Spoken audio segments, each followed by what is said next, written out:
Hello నమస్తే ఆదాబ్ welcome to our channel blissful retirement.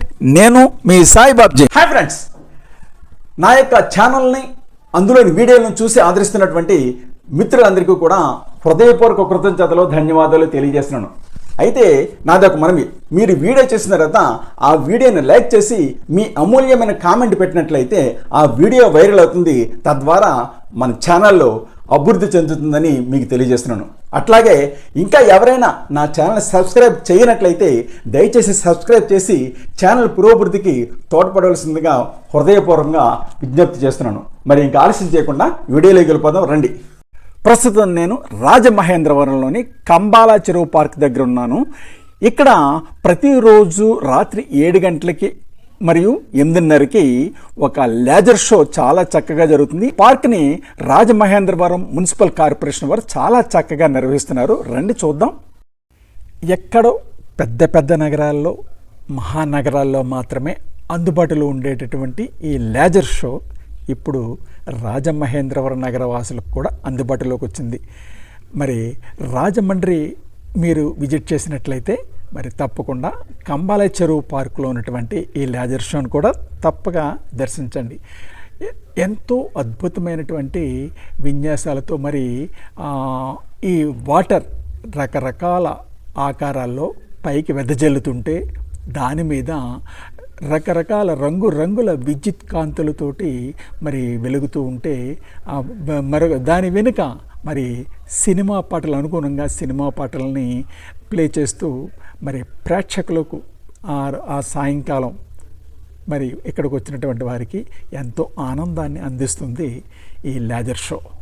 ఈ లేజర్ షోలో మరి ప్రత్యేక ఆకర్షణ 1000 సంవత్సరాల చరిత్ర గల రాజమహేంద్రవరం ఎలాగ పుట్టింది, ఇక్కడ ఎవరెవరు పరిపాలించారు, ఇక్కడ జరిగినటువంటి చారిత్రక సంఘటనలతోటి చక్కని షో మరి ప్రదర్శిస్తున్నారు. తప్పక చూడండి.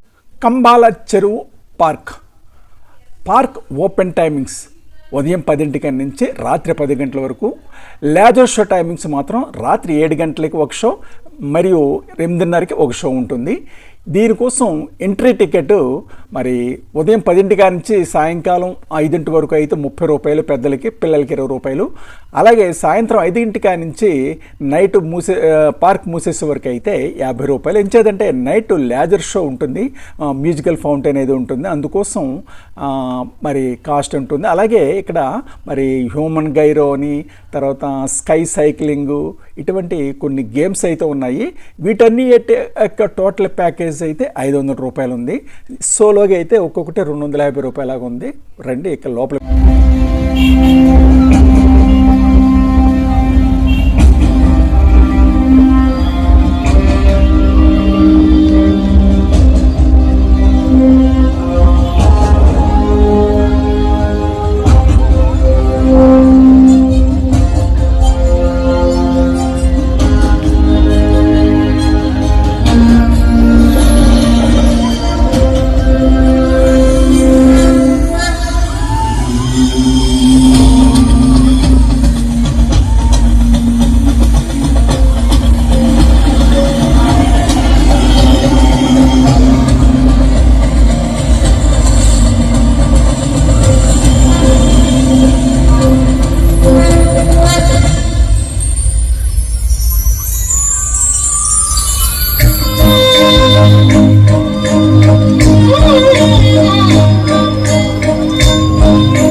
నేనెవరో మీరు ఇంకా గుర్తుపట్టలేదు కదూ? రాజమహేంద్రవరంలోనే నా ప్రతిబింబాన్ని చూసుకుంటున్నాను అని చెప్తే గుర్తుపడతారా? రాజమహేంద్రవరంలో ప్రతి నీటి బిందువుని నేనే అని చెబితే గుర్తుపడతారా? నేను మీ గోదావరిని.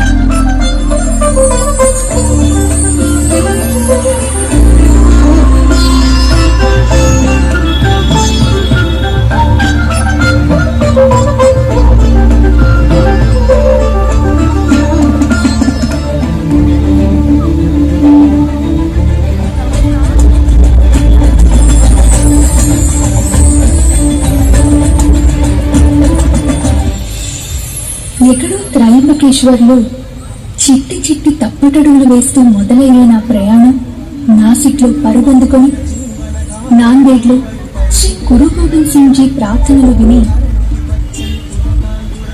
బాసరలో సరస్వతి అమ్మవారి దగ్గర అక్షరాభ్యాసాలు వీక్షించి, భద్రాచలంలో శ్రీ సీతారాముల వారి పాదాలు కడిగి పాపికొండల అందాలు ఆస్వాదిస్తూ, ఇదిగో మన రాజమహేంద్రవరం జనాల మనసుల్లోని లోతులు తెలుసుకొని కోనసీమ దాటి సాగర సంగమంతో ముగుస్తుంది. సరళంగా చెప్పాలంటే 3 రాష్ట్రాలు, సుమారు 1500 కిలోమీటర్ల ప్రయాణం, 1000 సంవత్సరాల నుంచి నిరంతరంగా ప్రవహించాలని మహాశివుని వరం. పూర్వం బ్రహ్మగిరి పర్వతం పైన తపస్సు చేసుకుంటూ ఎన్నో పుణ్యకార్యాలు చేస్తున్న గౌతమ మహర్షి పైన ఇంద్రుడి మాయ వల్ల, ఇతర ఋషుల అపోహ వల్ల గోహత్య పాపం మోపబడింది. మహర్షుల సలహా ప్రకారం గౌతముడు మహాశివుని కోసం ఘోర తపస్సు చేశాడు. ఆయన తపస్సుతో ప్రసన్నుడైన మహాశివుడు వరము కోరుకోమనగా గౌతముడు తనని గోహత్య పాపం నుంచి విముక్తి కలిగించమని వేడుకున్నాడు. శివుడు తన జటాజూటంలో ఉన్న గంగని దించి ఔదుంబర వృక్షం వేర్లలో విడవమని ఆజ్ఞాపించారు. దిగి వచ్చిన గంగా మహత్యంతో గౌతమ మహర్షి తన పాపాలన్నీ కడిగేసుకున్నాడు. గౌతముడికి వరంగా వచ్చింది కాబట్టి గౌతమి అని, దక్షిణంలో వెలిశాను కాబట్టి దక్షిణ గంగ అని, గోహత్య పాపం నుంచి విముక్తి కలిగించాను కాబట్టి గోదావరి అని నన్ను పిలుస్తూ ఉంటాను.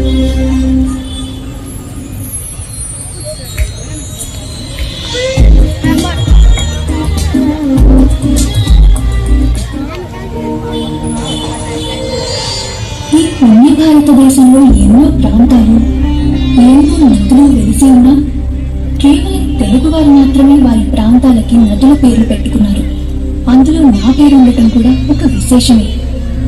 అందుకే నేను తెలుగువారన్నా, అందులో 1000 సంవత్సరాల చరిత్ర గల రాజమహేంద్రవరం అన్నా నాకు ఎంతో ప్రీతి. 1000 సంవత్సరాల పూర్వం బౌద్ధుల ఆనవాళ్లు వెలికి వచ్చిన మన రాజమండ్రి మూలాలు 10వ శతాబ్దం నుంచే వినపడతాయి. ప్రస్తుత శకం 919 నుంచి 934 మధ్యకాలంలో తూర్పు చాళుక్యరాజైన అమ్మరాజు విష్ణువర్ధనుడికి, ఆ తర్వాత అతని వంశంలో వచ్చిన రాజులందరికీ రాజమహేంద్ర అనే బిరుదు ఉండేదట. మొదటి విష్ణువర్ధనుడే ఈ పంచగిరుల మధ్య నగరాన్ని కట్టించి దానికి రాజమహేంద్రవరం అని ఘనమైన పేరు పెట్టాడని ఒక నానుడి ఉంది.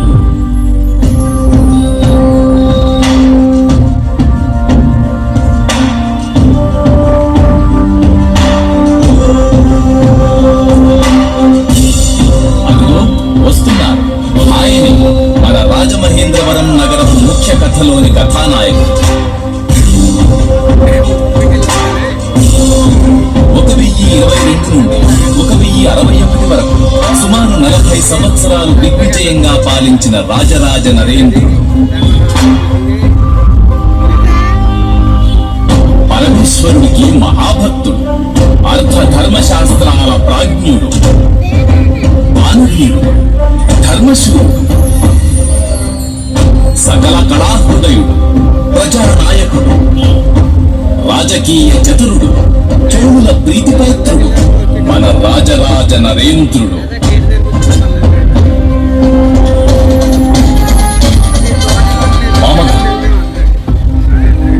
వేంగిరాజులు, చోళరాజులు ఐక్యంగా మన వెన్నంటే నిలిచిన తెలుగు ప్రజల క్షేమం కోసం మేమీ నగరాన్ని గోదావరి సమక్షంలో నిర్మించాం. దీనిని తమ గౌరవార్థం రాజమహేంద్రవరమని పిలవదలిచాం. మీరు ఆశీర్వదించండి. తప్పకుండా అలాగే కానివ్వండి.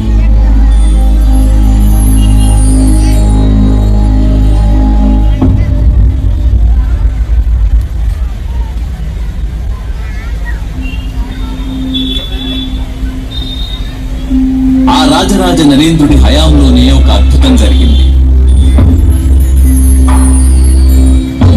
అన్నయ్య గారు, నాదొక కోరిక. చెప్పండి. మన తెలుగు వారందరికీ అర్థమయ్యేలా ఈ మహాభారత మహాకావ్యాన్ని మీరు తెలుగులో రచించారు. మీ రచన తెలుగు వారికే గర్వకారణమవ్వాలి. మన రాజమహేంద్రవరం తెలుగు వారి సాంస్కృతిక రాజధానిగా విరాజిల్లాలి. ఆహా, చక్కటి ఆలోచన ప్రభు. తప్పకుండా నా మానవ ప్రయత్నం నేను చేస్తాను.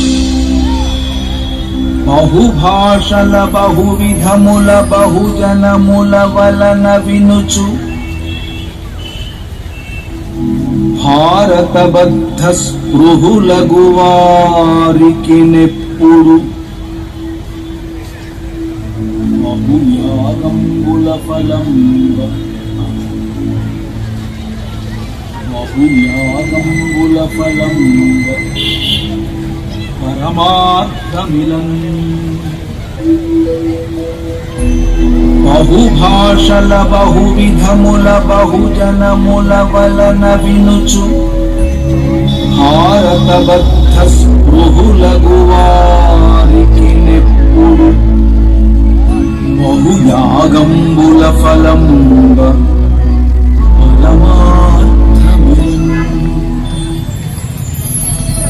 అలా రాజమహేంద్రవరం చాళుక్యుల నుండి చోళులకు, వారి నుండి కాకతీయులకు, ఆ తర్వాత మహమ్మద్ బిన్ తుగ్లక్ హయాంలోకి వెళ్లి రాజమహేంద్రవరం కాస్త రాజమండ్రం, రాజమండ్రిగా పిలువబడింది. ఆ పైన రెడ్డి రాజుల విప్లవంతో రాజమండ్రి పూర్వ వైభవాన్ని మళ్లీ సంతరించుకుంది. వారి హయాంలోనే కవి సార్వభౌమ శ్రీనాథుల వారు ఇక్కడికి తరచూ వస్తూ ఇక్కడి ఉమా మార్కండేయ ఆలయ విశేషాలు, గోదావరి నది పరవళ్లు, పంచగిరుల అందాలు వీటన్నింటినీ ఆయన శైలిలో వర్ణించారు. వేగంగా మారిన రాజకీయ పరిణామాలతో రాజమండ్రి గజపతి రాజుల చేతిలోకి, వారి నుండి శ్రీకృష్ణదేవరాయుని విజయనగర సామ్రాజ్యంలోకి చేరింది. ఆ తరువాత కొన్ని సంవత్సరాలు డచ్ వారు పరిపాలించగా బ్రిటిష్ వారు రాజమహేంద్రవరాన్ని కైవసం చేసుకున్నారు. బ్రిటిష్ హయాంలోనే రాజమండ్రి మళ్లీ పునర్వైభవాన్ని, ఆధునిక వ్యవసాయ పథకాలను పొందింది. ఆర్ట్స్ కాలేజ్ మరియు రాజమండ్రికి చిహ్నంగా నిలిచిన ప్రఖ్యాత బ్రిడ్జ్ ను బ్రిటిష్ వారే నిర్మించారు.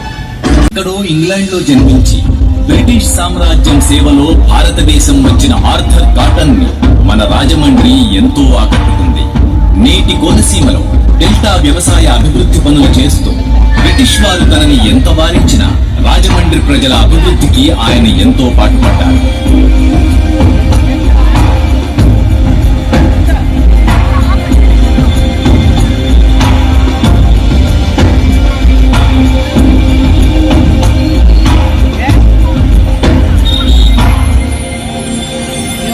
ఇంతటి పూర్వ చరిత్ర గల రాజమహేంద్రవరం సాంస్కృతిక విషయాలకే కాక మారుతున్న కాలానికి అనుగుణంగా తెలుగువారి అభివృద్ధికి, ఆధునీకరణకు పుట్టినలుగా మారింది. అందుకు సాక్ష్యం నేనే.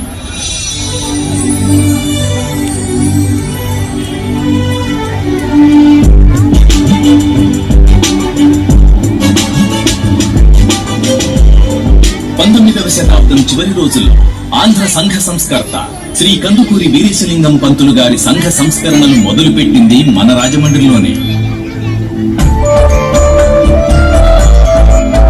ఈనాటి సమాజానికి ఈ బాల వితంతు పునర్వివాహాలు, ఈ సంఘ సంస్కరణలు, ఈ రచనలు అన్ని విప్లవాత్మకంగా, దుస్సాహసంగా అనిపించవచ్చు. ఈ సంఘంలో మార్పుతోనే మనమంతా ముందు తరాల వారికి పునాదులు వేయగలమని నా పూర్తి నమ్మకం. మీరు ధైర్యంగా ముందుకు నడవండి.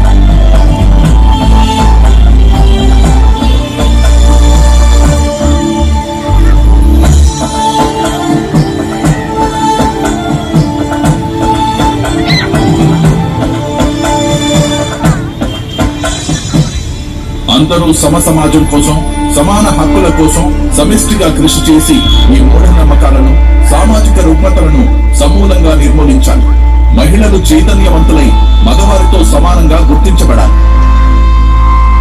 అలా కొన్ని సంవత్సరాల్లో బ్రిటిష్ వారి పాలనలోంచి భారతదేశం మేల్కొంది. ఆ సమయంలో తెలుగు వారికి స్ఫూర్తినివ్వడానికి అని బెసెంట్, లాల్ బాల్ పాల్ త్రయంలో పేరు పొందిన బిపిన్ చంద్రపాల్ లాంటి వారు రాజమండ్రి ముఖ్య కేంద్రంగా పనిచేశారు.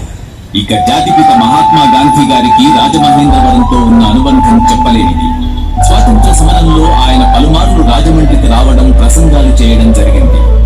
ఆయన మాటలకు స్ఫూర్తి పొందిన ఎంతో మంది తెలుగువారు ధారాళంగా విరాళాలిచ్చి దేశ స్వాతంత్ర్య పోరాటంలో అండగా నిలిచారు. అంతేకాకుండా ఎంతో మంది ఆయనతో పాటు స్వాతంత్ర పోరాటంలోకి వెళ్లారు. గాంధీ గారితో పాటు నెహ్రూ, సరోజినీ నాయుడు వంటి ప్రముఖ నాయకులు కూడా రాజమండ్రిలో ఉపన్యాసాలిచ్చారు. అలా భారతదేశ స్వాతంత్ర యుద్ధంలో రాజమండ్రి ఒక ముఖ్య కేంద్రంగా నిలిచింది.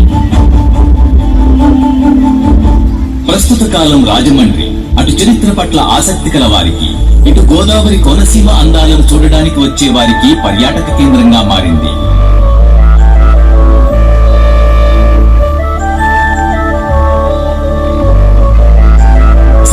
Cotton bridge, Havelock bridge, Kandukuri Veeresalingam గారు నిర్మించిన town hall, Rallabandi Subbarao museum,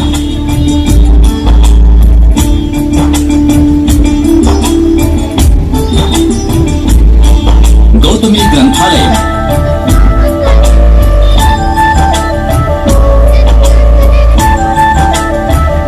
ISKCON మందిరం, ఉమా కోటిలింగేశ్వర ఆలయం వంటి చూడవలసిన ప్రదేశాలు ఎన్నో ఉన్నాయి.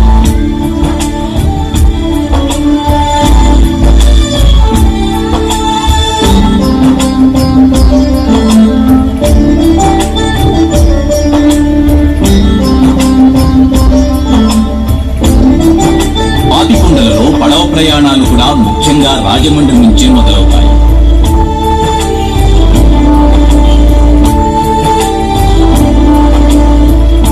అయితే ప్రస్తుత రాజమహేంద్రవరం నగర పురపాలక సంస్థ ఆధ్వర్యంలో మరుగున పడిన లేదా ఇంకిపోతున్న చెరువుల పునరావాసంతో మన నగరం కొత్త హంగులు తెచ్చుకుంటోంది. అలాంటి ప్రయత్నమే కంబాల చెరువు పునరావాసం కూడా. కంబాల చెరువును ప్రకాశం జిల్లా కంభం పట్టణానికి చెందిన శ్రీ కంభం నరసింహారావు గారు నిర్మించి గోదావరి నది ఒడ్డున కంభం వారి సత్రాన్ని నిర్మించారు. మన నగర పురపాలక సంస్థ ఆంధ్రప్రదేశ్ ప్రభుత్వ ప్రోత్సాహంతో రాజమండ్రి ప్రజల ఆహ్లాదం కోసం ఉద్యానవనం కూడా నిర్మించింది. ఈ ఉద్యానవనం, ఇక్కడి పరిసరాలతో రాజమండ్రి ప్రజలకు కంబాల చెరువు పార్క్ మరొక ప్రతిష్టాత్మక చిహ్నంగా మారింది. మనలో ప్రతి ఒక్కరికి ఒక కథ ఉన్నట్టే ప్రతి నగరానికి ఒక కథ ఉంటుంది. ఆ నగర చరిత్ర, దాని అభివృద్ధిలో ఎన్నో మలుపులుంటాయి. ఇలా ప్రతి నగరపు కథని తీర్చిదిద్దేది ఆ నగర నాయకులు మరియు ప్రజలే. కంబాల చెరువును మెరుగుపరుచుకున్నట్టే రాజమహేంద్రవరాన్ని తీర్చిదిద్దుకుంటే ఆంధ్ర ప్రజలే కాక దేశ ప్రజలు కూడా నచ్చే నగరంగా రాజమహేంద్రవరం మారుతుంది. అలా జరగాలని నా కోరిక. అందరికీ శుభం జరుగుతాక. Thanks for watching our channel. మరి వీడియో చూసిన తర్వాత తప్పకుండా మీరు ఆ వీడియోని లైక్ చేయండి, షేర్ చేయండి. ఇంకా సబ్స్క్రైబ్ చేయకపోతే వెంటనే సబ్స్క్రైబ్ చేయండి. మీకు తెలియనటువంటి కొత్త విషయాలు తెలుసుకోవాలని ఉందా? కొత్త ప్రదేశాలు చూడాలని ఉందా? అయితే వెంటనే బ్లిస్ఫుల్ రిటైర్మెంట్ ఛానల్ సబ్స్క్రైబ్ చేసుకుని మన ఛానల్ అభివృద్ధికి తోడ్పడవలసిందిగా కోరుతున్నా.